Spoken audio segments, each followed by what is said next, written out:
Welcome to Uniquely Sociology, a podcast production of the Department of Sociology at the University of Central Florida. I'm your host, Dr. Ramon Hinojosa. Uniquely Sociology is a podcast that explores the research and creative efforts of those who are doing the good work of sociology. So you want to know what sociology is and what contribution sociology makes to society? Well, you've come to the right place. It's Uniquely Sociology. Today, I'm speaking with Dr. Alison Cares, a tenured associate professor in the Department of Sociology at the University of Central Florida. Dr. Cares has worked tirelessly to stop violence against women, and her work on interpersonal and intimate partner violence has been funded by the Centers for Disease Control and Prevention and the United States Department of Justice's National Institute for Justice.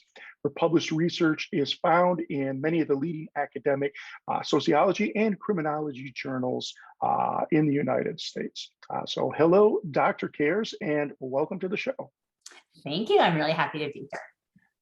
Excellent. So let's begin by asking you to tell our audience a little bit about yourself. So where did you attend school? What did you do for your PhD? So maybe you can give us a little bit of your background. Absolutely. So I actually worked before I went back to graduate school. When I graduated undergrad, I don't know that I knew that I wanted to be a professor. I worked in the field in a domestic violence and sexual assault services agency in community education.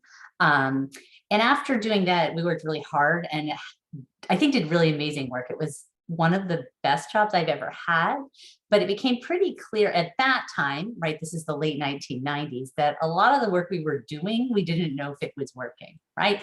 So that old idea of the people liked it, but that's not the same as it working. I also knew I was not a clinician, right? But that was not my future, even though that wasn't the work I was doing. And that's why I went back to graduate school. So I got my PhD I got my master's in crime law and justice at Penn State, and then my PhD in sociology. That's actually a continuous program, right? That master's was in the sociology department. I went there because they were one of the ones at the time that actually had people doing scholarly work on intimate partner violence, which we called domestic violence then because it was long enough ago. And I wanted to do that from both a family sociology and a criminology perspective, which was a strength that they had. So that is what I did. And I spent a lot of my time then focused looking at intimate partner violence and its relationship to relationship quality and to divorce, to marital dissolution. Interesting. So you mentioned that there's an overlap between family sociology and criminology, and that you've been able to integrate this into your research. So can you give us a sense of what your research agenda is today and how it tends to draw on those two strains of academic disciplines? Yeah.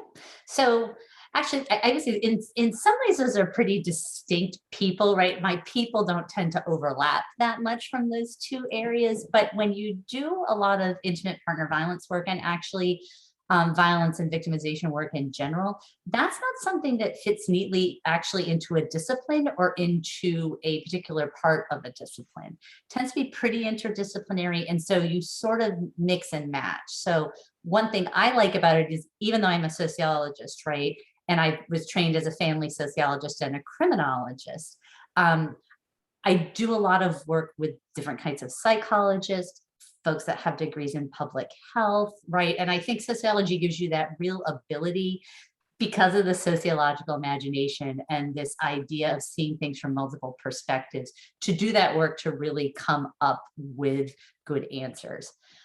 So in my work, because, right, there isn't a section on intimate partner violence or a section on violence against women, it was that borrowing theories and methods from various places. So for me, it's that systems idea a lot that is one of the pieces that can come from family sociology. And then criminology has, criminology also is a really interdisciplinary place. So while they trained us in many of the theories such as social disorganization that comes out of the Chicago School of Sociology, for me, I tend to be somewhat problem driven. So getting both of those trainings gave me a lot of exposure so that when I'm looking at what my research question is, I understand how to look for different theories that may be explaining what's going on and different methods that may be the way to actually answer my question. Excellent. So what are you working on as we speak? What's your most recent project? So I'm really lucky that I get to be a part of the Violence Against Women cluster here at the University of Central Florida, which is an interdisciplinary group that is focused on violence against women sort of writ large, and actually violence against lots of historically marginalized groups, right? So we use this violence against women term, but many places are going away from using that term because it has a particular connotation that people have. In my work, I've actually, in the last 10 years, while I still do a lot with intimate partner violence, I've become very focused on community and the campus as a community, and students being able to be safe and healthy, in defining healthy broadly, so that they can be successful, right? And so the new project I have that I'm really excited about is with Dr. Kim Anderson in social work here at the University of Central Florida, and also Dr. Amy Newens in psychology, as well as some of our fabulous graduate students, Alexandra Lewis and Michael Nunes in our department. So we have a new project called Life Happens. So Life Happens is looking at adverse life events and non-academic stressors that college students experience and what that means for their college experience, particularly their academic outcomes, right? And looking at some of the stuff in the middle, right? So when you experience these things that you don't necessarily have control over, what happens next? What are some of the impacts on your well-being? What are some of the ways you might draw on support? And then how does that track with sort of your grades, your years to graduation, your retention, and whether you stay or not? Are you going to class? Are you still sort of engaged in other things outside of class at the university? So we are pre-testing our survey right now, and then we're piloting in the fall. So we're really excited about that and the potential it has to help our students here and at other places. So we've gotten to work with a lot of the folks in academic affairs about ideas and things so we really hope that this is a little thing that grows to a big thing that helps us evaluate, right, interventions, prevention programs, we know that so much goes on for our students. If you teach as a faculty member, you hear so many stories, and I think they sit with you. And so this is, I think, the culmination of a lot of years of teaching and saying, okay, what is going on? What is going on for our students outside of UCF that's affecting UCF? Right. I can imagine in this era of the COVID pandemic, you're dealing with sickness and illness, not just of the student, but also of the family members and caregiving issues, and all of these other external things that really influence their academic productivity and success.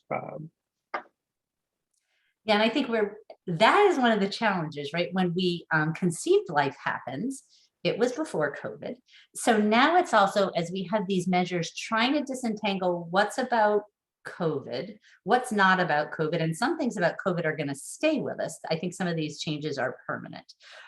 So we do have in some of the existing validated measures, right, that other people have used to look not for college students, but in other populations at adverse life events and life stressors, having some follow-up questions that are trying to look at, okay, for example, was this loss that you had or this change in caregiving related to COVID or not? Because one thing, when we talked to Dr. Berry, who is our Vice Provost of Student Learning and Academic Success, part of her job is with the resources she gets to distribute those where they're needed, right? So, on the really hard part, like how many of our students are going to lose somebody very close to them in a semester, so that we're sure that, again, we're staffed up for that.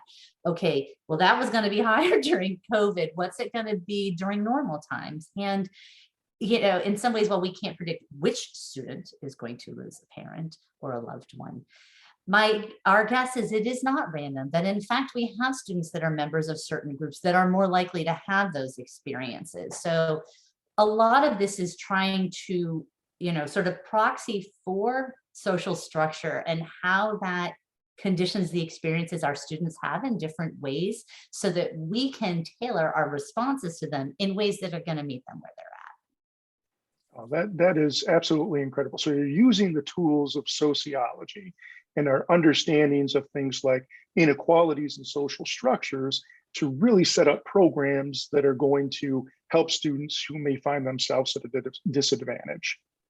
that is our ultimate hope, right? So I think it's going to take us a lot of years. As a sociologist, I'm primarily quantitative, but this is actually a mixed methods project.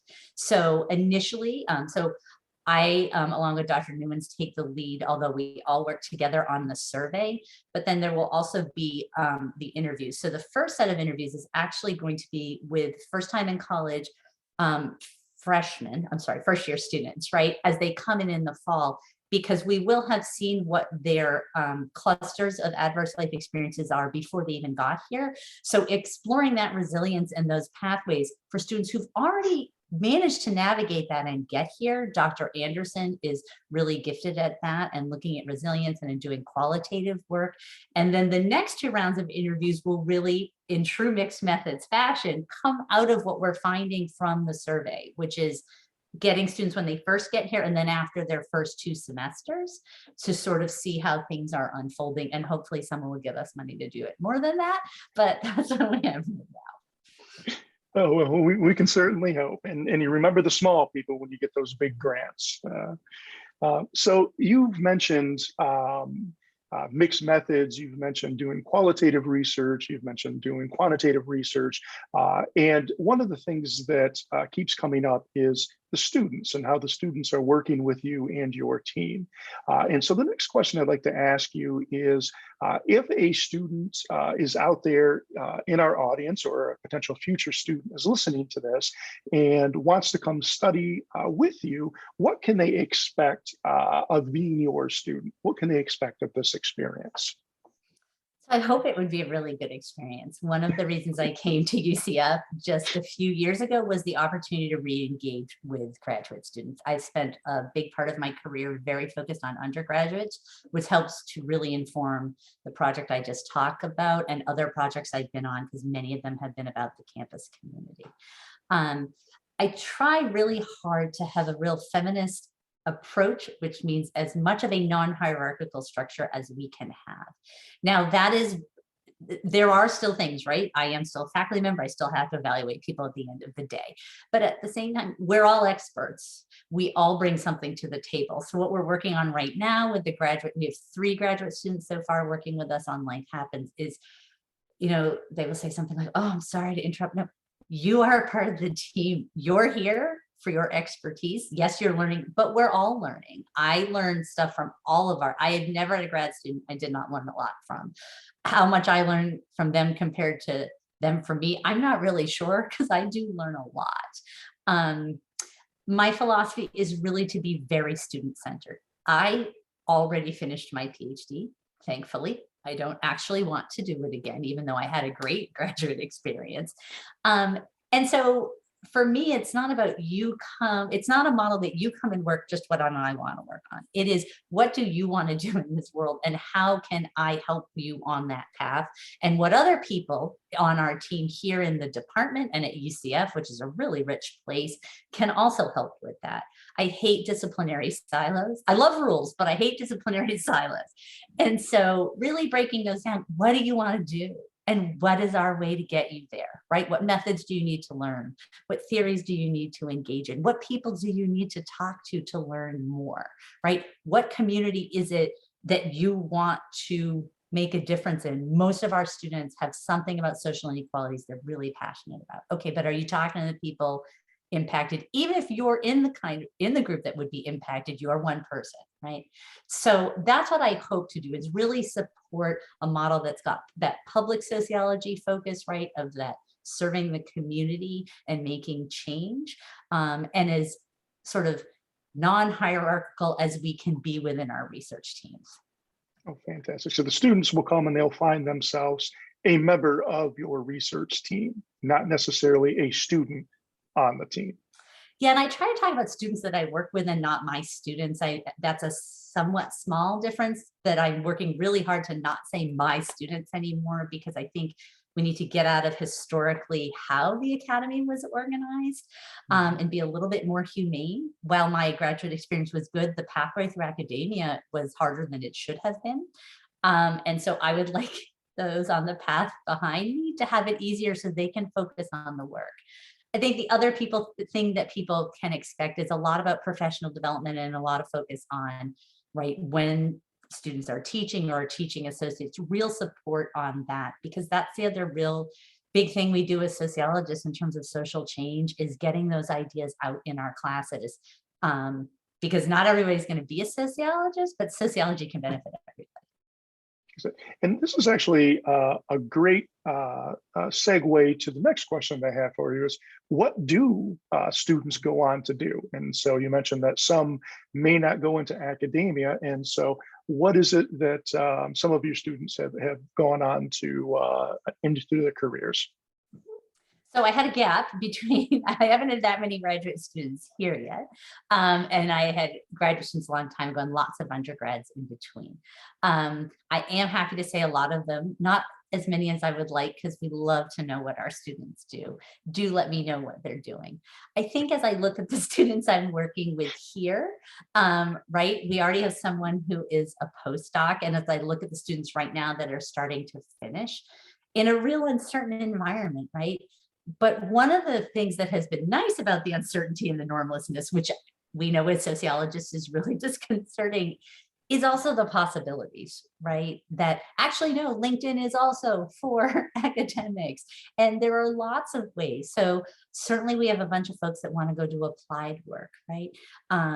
Who want to be leaders. I know that a colleague just got hired to be elsewhere, just got hired to be the director of research for St. Jude, right? Like jobs like that for our students, that, right, the knowledge of sociology is going into hospital settings to help them with their research, is going into K through 12 public schools, right, is going into advocacy organizations when it can. I think for many of our master students that I get to work with, they're in our domestic violence track, right? They're looking at advocacy jobs. They are looking at being department heads, essentially in divisions in victim advocacy organizations. They are looking to maybe someday be executive directors, right? Some of them are looking to go to law school, but they want that idea first, right? Of, well, what is it that sociology helps me see?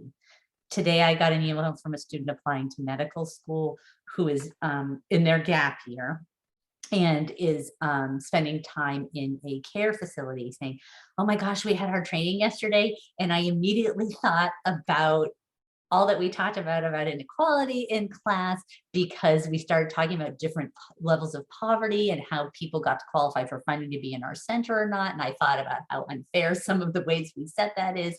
So I think, especially if we get to include the undergrads, which I always want to do, I think our students go everywhere from business to education, to medicine, to the military, to the criminal justice system, right, to social services. But I hope they take that sociology piece with them, that idea of how do these systems work for lots of different people. Absolutely. Fantastic. And so if we could select one piece of your writing or one creative work that you've done that you believe gives students an idea of what sociology is, or just want to learn more about your research, what would that be? So of course, ideally, what I would love is for them to get to see everything I do in my graduate methods course, but most people don't want to get that and look through that. Actually, as much as I would update this, a number of years ago, I wrote a faculty guide for teaching about sensitive topics. And I think that's one of the things I hope, even though it doesn't show up for necessarily in citations, but that work and the work I've done since then in that same vein is what people can look at to understand how I'm bringing together what we know from research and what we've looked at about teaching for sensitive topics, because that falls into my umbrella of, right, our students well-being and support when they're on campus, including what they get in the classroom and how things are taught in a supportive way.